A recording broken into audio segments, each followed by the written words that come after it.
hier hebben we dus een berenklauw die al aardig ver in de bloei is. Maar eigenlijk moet hij nog wat verder in de bloei zijn om hem af te kappen. Want als deze eerste bloem is uitgebloeid, dan kun je hem bij de grond of de kop eraf hakken. En dan, als het goed is, loopt hij dan niet meer uit. Als je het nu doet, dan gaat het meteen van onderaf komen weer nieuwe bloemen. De berenklauw, een van de invasieve exoten die een groot probleem is in de natuur. Daarom binnen een tal vrijwilligers van de gemeente Dantemerdeel druk in de strijd om ze voor te helpen. Alleen missen ze nog een aantal helpende handen en binnen ze op zoek naar nieuwe vrijwilligers. Iets dat nevens Kees Appel zeker nodig is.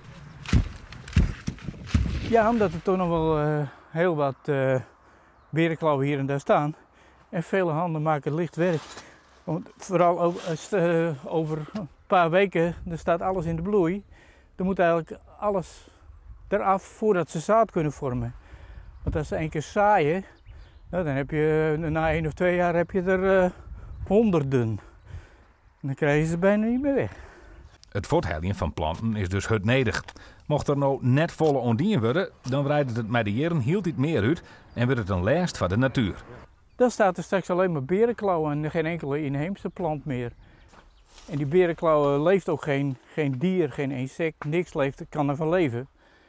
En de gewone inheemse wilde planten, daar leven allerlei insecten op, die ook gigantisch achteruit gaan trouwens.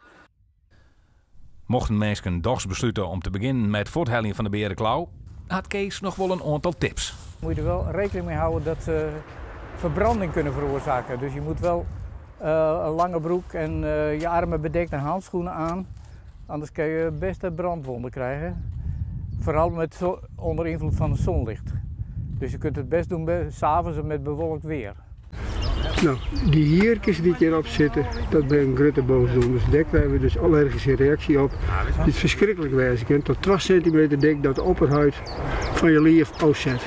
En dan krijg je blieren die zagrut zijn.